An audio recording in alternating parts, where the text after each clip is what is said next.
रात बहुत खामोश थी, इतनी खामोश कि हवा की सरसराहट भी कानों को चुभ रही थी।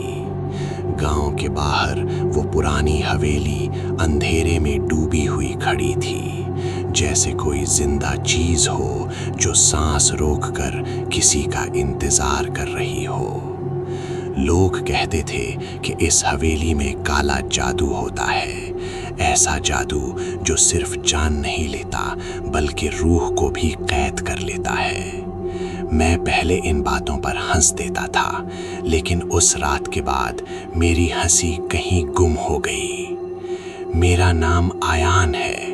मैं शहर से इस गांव में अपनी दादी की वफात के बाद आया था। दादी ने मरने से पहले मुझे एक चाबी दी थी, पुरानी सी जंग लगी हुई। उन्होंने सिर्फ इतना कहा था, इस चाबी को कभी उस हवेली का ताला खोलने के लिए मत यूज करना। उनकी आंखों में उस वक्त ऐसा खौफ था जो मैं आज तक नहीं भूल सका। मैंने वादा किया था, लेकिन जब इंसान अंधेरे से टकराता है तो वादे अक्सर टूट जाते हैं। गांव वालों का रवैया अजीब था। वो मुझसे बात तो करते थे, लेकिन हवेली का नाम आते ही उनकी जबान बंद हो जाती। रात को कोई उस तरफ देखता भी नहीं था। एक बुजुर्ग ने मुझे चुपके से कहा था, बेटा, वो जगह सिर्फ दीवारों का घर नहीं, वहाँ कुछ रहता है। मैंने पूछा क्या, तो उसने अपनी आंखें झुका ली और बोला, काला साया। उस रात मैं सो नहीं सका। दादी की चाबी मेरी जेब में थी और दिल में अजीब सी बेचैनी। बार बार लगता जैसे कोई मुझे बुला रहा हो।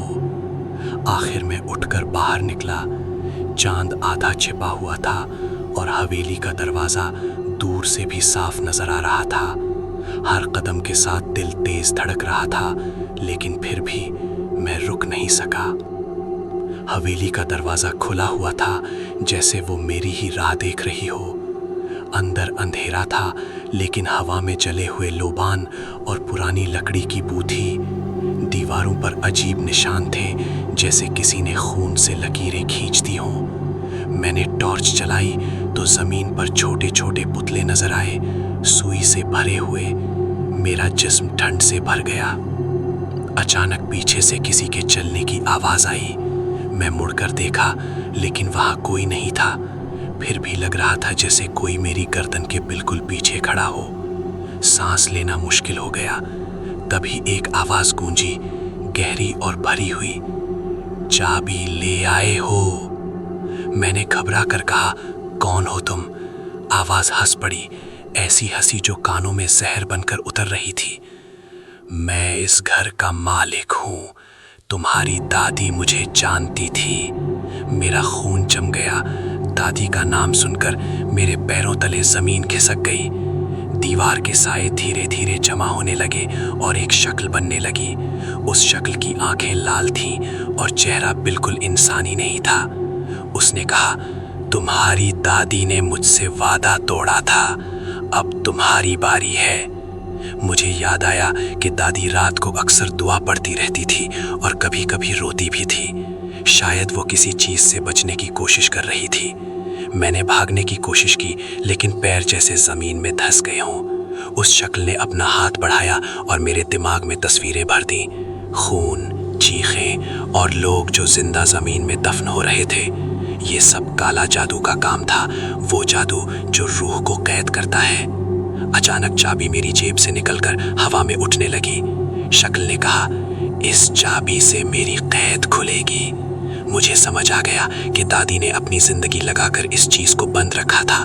अगर मैं हार गया तो सिर्फ मेरी नहीं, पूरे गांव की रूहें कैद हो जाती। मैंने अपनी सारी हिम्मत जमा की और जोर से दुआ पढ़नी शुरू की, वो दुआ जो दादी मुझे बचपन में सिखाती थी। हवा तेज हो गई, दीवारें कांपने लगी, शक्ल चीखने लगी, चुप करो। लेकिन मैं रुका नहीं। चाबी जोर से जमीन पर गिर पड़ी और 2 टुकड़ों में टूट गई।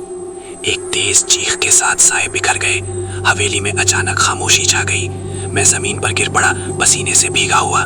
जब होश आया तो सुबह हो चुकी थी। हवेली अब सिर्फ एक खोखली इमारत लग रही थी, जैसे अंदर कुछ था ही नहीं। गांव वालों ने कहा कि उस रात के बाद से वहां से अजीब आवाजें आनी बंद हो गई हैं। लेकिन मैं जानता हूँ कि कहानी यहीं खत्म नहीं होती, क्योंकि कभी कभी रात को मुझे सपने में दादी की आवाज सुनाई देती है, अयान, काला जादू कभी पूरी तरह नहीं मरता। और जब मैं उठकर देखता हूँ तो अपने हाथ पर एक नया निशान देखता हूँ, बिल्कुल वैसा ही जैसे हवेली की दीवारों पर था। अगर आप इस कहानी का दूसरा हिस्सा सुनना चाहते हो तो कमेंट में पार्ट 2 लिखो।